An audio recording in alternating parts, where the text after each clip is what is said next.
Hello, welcome everybody. We're back again a little bit late this time in the news cycle, but let's go ahead and discuss what has happened. So, you've already known by now that in Mexico we've had some issues. We've had the cartel Nueva Generación de Jalisco. They El Mencho is dead. The Mexican army, with some help, was able to capture El Mencho, the boss of the cartel, and transport it in the attack, in the skirmish, in the capture.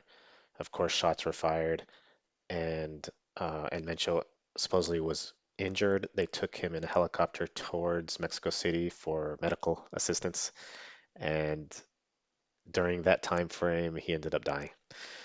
So let's go ahead and discuss. I mean, we've already seen all the aftermath, all the rage, all the smoke and fire and flames and terrific things, and we pray for our Mexican friends and those that are going through that.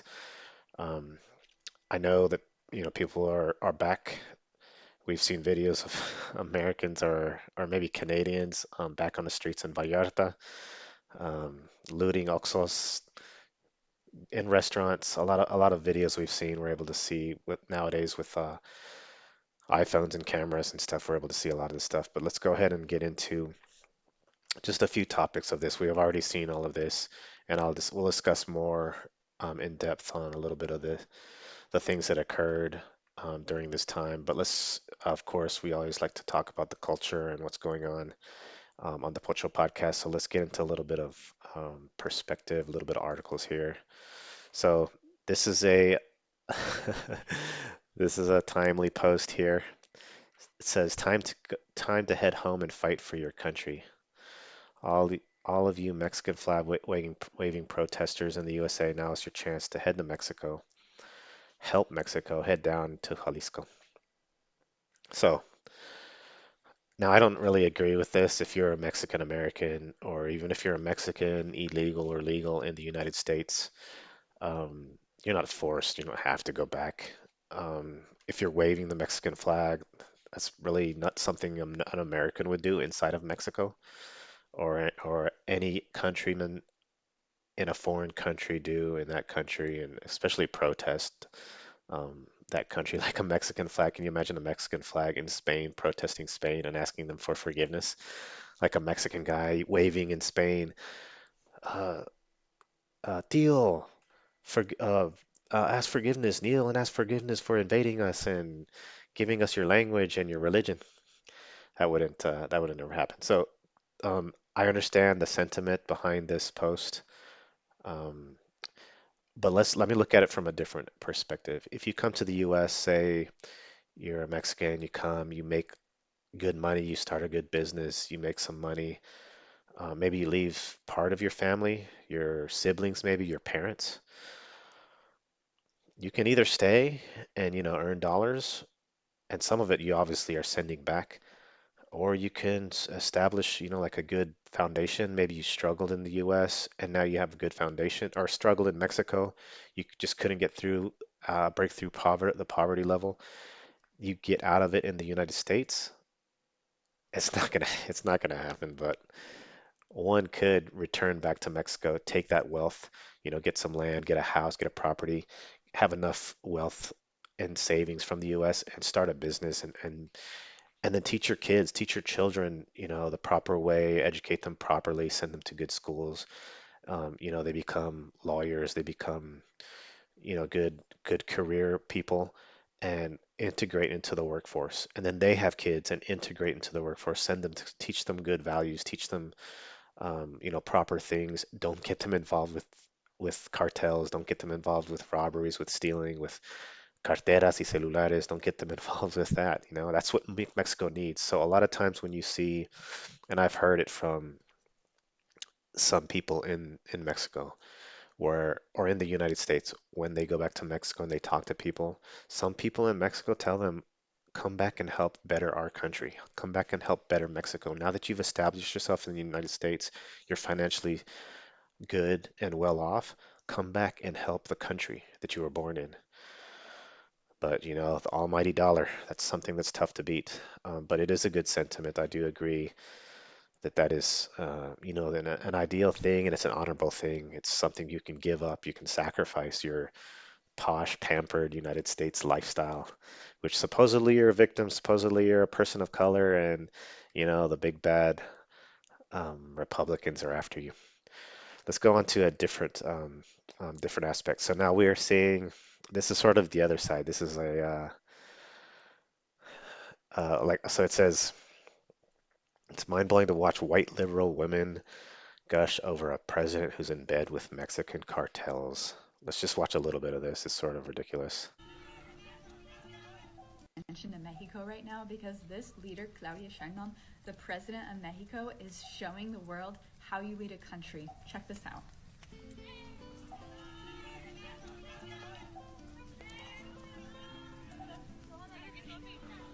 So she's hugging. That's how you lead a country. You hug people, you come and meet people. That's how you lead a country.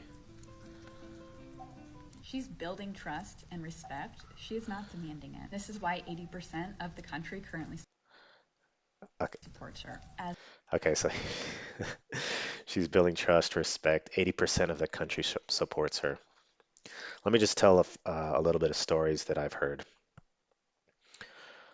from Mexicans and how politics works in Mexico. Local politicians in the past have gone to little towns where they want votes, and they'll go to a neighborhood or they'll go to a city, or I mean, a part of the city into the area, and they'll just buy groceries, bags and bags of groceries, and give it to the public, buying your vote. Claudia has been known for becas, so that's scholarships, that's funds from the government to help people that are less off. So when I see, and I've talked to people who are Claudia supporters, and a lot of it stems from that. She provides opportunities for the less wealthy. If you're not working, if you want to study something, if you want to, um, if you can't get the good job, or you want to do something like that, there's these opportunities. So you can see the money symbols, you can see the income potential. Um, but there's another aspect, and we're to be preached, we're to be taught all of this by a United States citizen, a white female. So this is sort of an interesting aspect when it says the white liberal women. And so that's that's something to take note of. But let's continue on. I don't want to dwell too much into that because I don't want to get into race. Um, Even though some might say, why you can really criticize. There's so much criticism for white people anyway, but white liberal women, that might be going a little bit over the top. But yeah, let's educate ourselves about Mexico and the Mexican president from a white liberal woman. Doesn't make sense. So let's look at this one right here. So this is common knowledge in Mexico, well, at least for a lot of people, and it's been said and stated quite often. The phrase that's often known in Mexico is narco presidenta, the president of cartels, the cartel president.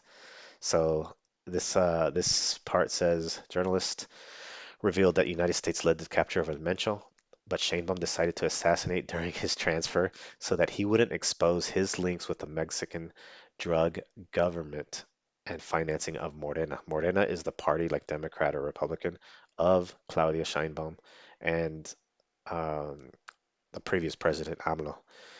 So basically, it's saying that when I said earlier that El Mencho was injured in the capture, helicopter to the Mexico City. During that time frame, he was pronounced dead. You would think from injuries, you never know. A lot of people are saying, such as this. Shine Bob said, okay, get him. We don't want him arriving in Mexico City alive. This is pure conjecture, no evidence, but corruption abounds. The narco presidenta, and we would say, okay, if this guy gets captured, he's going to get extradited to the United States, El Mencho would be in the United States, what's he going to say? Who's he going to talk to the United States officials about the Mexican government?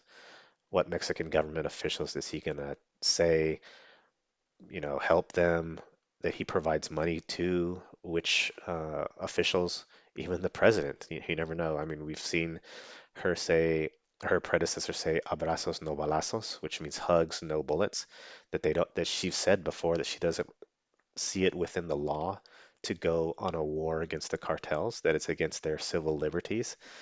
The tweet also says a State Department investigation into Sheinbaum's predecessor, AMLO, found clear evidence that he took millions of dollars from the cartels and that they have infiltrated the Mexican state at every level. And we can get into all of this, but that's basically what I wanted to mention here is we pray for the Mexican people, and any hit to the narcos and to the cartels is great. So the removal of this leader is great, but that's there's already people, El Yogurt, already somebody coming up to take his place. There's always going to be someone. So it's not enough. I mean, this caused a little bit of a reaction. Well, I can't minimize anything, but a reaction from the cartels. They burnt stuff. They blew up Oxos. They burnt cars. They put roadblocks. They did all their scandals. And it lasted for a couple of days. But a lot of Mexico is, back to normal. But what is normal? Is normal that knowing that there's a cartel in the background in society that's always there as a threat. That's the difference. That's the change that I would like to see for Mexico. Whether that means U.S. highly specialized troops, Delta Force, Special Forces, whatever, in conjunction with the Mexican military, totally wipe them out. It might be ugly, totally wipe them out. In the end, the result is high secure country in Mexico, no cartels.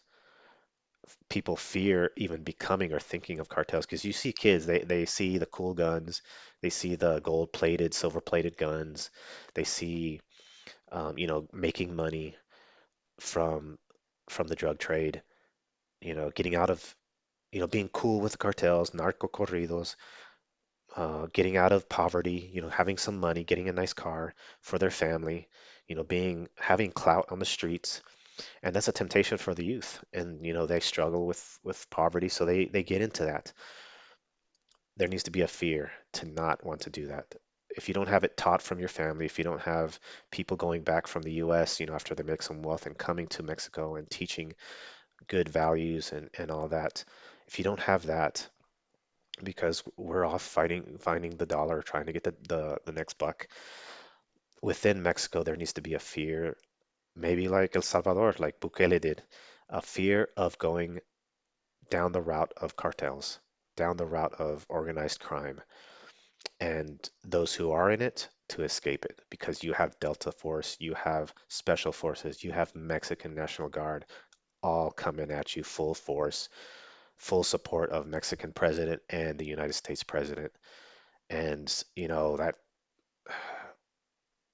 by all means necessary, I would love for the country to be free of this, free of threats, free of violence, free of cartels, and a peaceful Mexico. So that's our episode for today. Keep Mexico in your prayers, and we will talk to you on the next time.